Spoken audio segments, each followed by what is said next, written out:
أنا إندالا هذي عبد الفتاح أن لا ميدان أن تاجنا هاي ولا ميدي ودسيل آخر بدن هالسيا ما إرموجه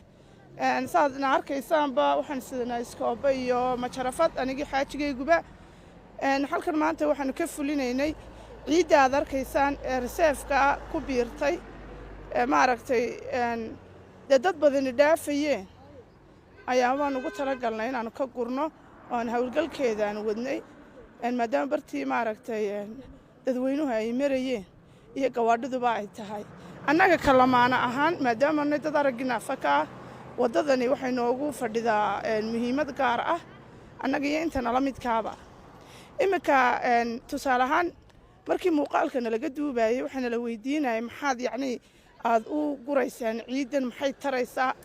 dadana inanka waxaan ku nidhi imika adigu ma fahmi kartid ujeedka aan u gurayno iyo muhiimadda annaga gaar ahaan ay noo leedahay maadaama jaarlanahay laamidii xaafadiina aanu deganahay muhiimadda noo leedayna waxa weeyaan imika reserve-kaas aad arkaysaan ciid baa taala marka imika qofka aragga naafada ka ahi uu ku soconaya caalamka reserve-kaasuu raacaayo usha la raacaa dee gawaadhidiina ma jiirayaano koonuu ka taagan yahay laakiinse marka imika ciiddii bartan ay buuxdo ushii kuma socon kartid annaga waxaanay nagu tahay caqabad baanay nagu tahay markaanu soconayno laakiin markaan imika ciidda ka gurno nadiifino dee dadweynihii hadday noqoto gaadiidkii hadday noqoto dadkii soconayay labadaba faa'iido u tahay annagana faa'iido gaara bay noo sii tahay marka waxaanu ku wacyigelinaynaa bulshada ku dhaqan xaafadan iyo bulshaweynta reer Soomaaliland waliba khaasatan Hargeysa caasimadii ah inaan maayirmoogo kaliyaataan lagu eeginayo dawladda hoose hawsha on la odhanon dawladda hoose ku shaqada sayma ka dadka qaarna lahaayeen laakiinse in ma aragtay muxuu ahaayay dee dalka weyn wada leenahay waa dalkeena annaga ku nool in muxuu ahaayay dhibta laga daayo oo ma aragtay si hagarli ah loogu adeego caalamka imika anagu reer Sweden baan ka nimi caalamka marka la joogo xabad xanjaa dad galka ka furto oo tiraado barta ku tuur dadkii dalka lahaaba ka soo daba qaaday jeebada ku gurido ku odhanaya ordo meelaha khashinka la doono annaguna wax walba weynu ku tuurnaa caagada waa maayirmooga qaadaya tasharaabka laga cabo waa maayirkii baa jooga waxaan ku leeyahay wax walba marka waxaan idin leeyahay farkaliyaati fool ma dhaqdee maayirmooga haddaan garbihiisa la istaagin waxba keligii ma qaban karo iyo dawladdiisa hoosaba laakiin haddaynu barbar istaagno dee wax badan buu maantaba uu qabtay iyo wax ka badanna uu qabanaya waxa jira imika in lalahaa mooshin baa laga keenayaa xildhibaano waliba u badan deegaankan aanu joogno muxuu ahaayay ayaaba maaragtay ugu badnaa xildhibaanada mooshinka lawana ka keenana warqadda soo qora waxa weeyaan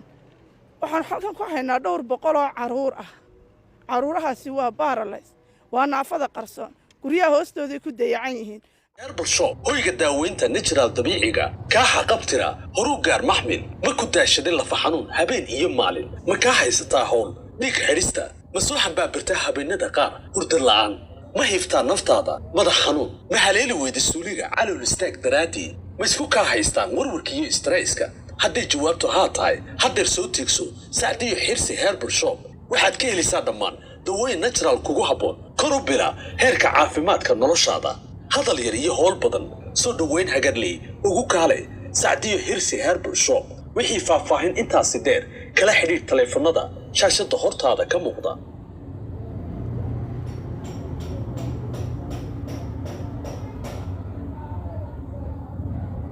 naafada ka lamaanaha qaranka runtii halkan aan ugu nimi waa wadada weyn ee main road number 1 ee degmada Maxamed Mooge waxay si tabarucaad uga shaqeynayeen ciidan wadada hareeraheeda taadsan ama daadsan aad iyo aad baanu ka maamul ahaan iyo ka xafiis ahaanba uga mahad celinaynaa runtii waxaanu leenahay ilaahay miisaanka xasanaadka idinku daro maaha markii koobaad ay qabanayaan shaqada noocana waxay ka shaqeeyaan duruufaha arrimaha bulshada waliba dadka wax weyn naafada ah ubadka yaryar ee caruurta paralyzeka iyo kuwa aragga naafada ka iyo kuwa maqalka naafada ka ahba leh waxaan leenahay oo aan ku dhiirigelinaa bulshada kale ee xaafadda degan degmada Maxamed Mooge gaar ahaan inay ku dhiiradaan inay sida lamaanaha qarniga ama lamaanaha qaranka ee aragga naafada ka ay ku dhiiradaan inay wadooyinka iyo goobaha kale ee bulshadu wada leedahay nadiifiyaan iyagana waxaan leeyahay waxa weeye ilaahay miisaanka xasanaadka idinku daro waa waqtigii shuwaalka la soomayahay wadada tacabka badan gelisay waa wadadii guriga si toos uga soo baxaysay aad adeega u doonanayseen insha Allah anaguna ka degmaahan waanu kala shaqayn doonaa waanu ka gacan siin doonaa si u shiinu ay u qabsato tarxeelka laamida iyo sidoo kale halka ciideedii ka celinaysay hawshaasi maanta idinka noo bilaabay insha Allah tacaala waan dala joogteen doonaa waxaan ballan qaadayaa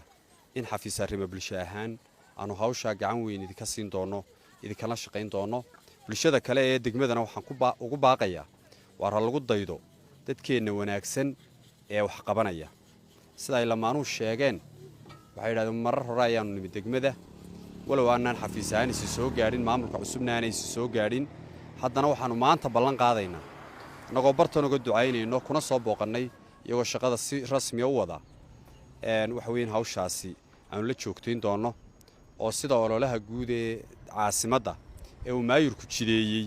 aanu jideyn doono insha Allah tacaala in wadada gurigooda tagtaanu kala shaqeyno iyo wadooyinka kale ee degmada ma aha markii koowaad ee wadooyinka sidan loo xaarayo marar badan waanu xaarnay bulshada xaafadda qayb ka mid ah nila xaareen laakiin waxa uguba in dadkeena naafada ah waliba qaybta aragga naafada ka ay wax weey hawsha ku dhiiradaan oo wax weeye iska wax u qabsay iyagoo markii horeba nagula shaqeyn jiray ay hawsha noo bilaabaan oo wax weeye dadka naafada ay dhiirigelin u tahay insha Allah tacaala hawshaasi weyn joogteen doonaa waxa kale oo idin ballan qaadaynaa in wax kasta oo baahiyaha gaarka ah ee aan nagala hadashaan wixii nagu xiran ee aan fududeyn karno biidmilaahi aan fududeyno waxaan idin leenahay ilaahay miisaanka xasanaadka idinku daro ilaahay xoog iyo aqli iyo cibaadada ha idin barakeeyo waxa weeye ilaahay waxba kuma aha inuu araggiina dib soo celiyo waa la idinku imtixaamayaa samirkaydu qaadan doontaan insha Allah tacaala intayada wax arkaynana insha Allah tacaala waxaan doonayaa cibra qaadasho noqoto oo ay noqoto dhiirigelin oo ay noqoto wax weeye wax qabad aad iyo aad baa u mahadsantiin herbal hoyga daaweynta natural dabiiciga ka xaqabtira horu gaar maxmil ma ku daashadin lafa xanuun habeen iyo maalin ma ka haysataa howl dhiig xirista ma soo xambaartaa habeenada qaar hurdo la'aan ma hiftaa naftaada madax xanuun ma haleeli weyda suuliga calool istaag daraadii ma isku ka haystaan warwarka iyo stresska haddii jawaabtu haa tahay haddeer soo tiigso saacadiyo xirsi herbal shop waxaad ka helaysaa dhammaan dawooyin natural kugu habboon kor u bila heerka caafimaadka noloshaada hadal yar iyo howl badan soo dhaweyn hagarley ugu kaale saacadiyo xirsi herbal shop wixii faahfaahin intaasi dheer kala xiriir taleefanada shaashada hortaada ka muuqda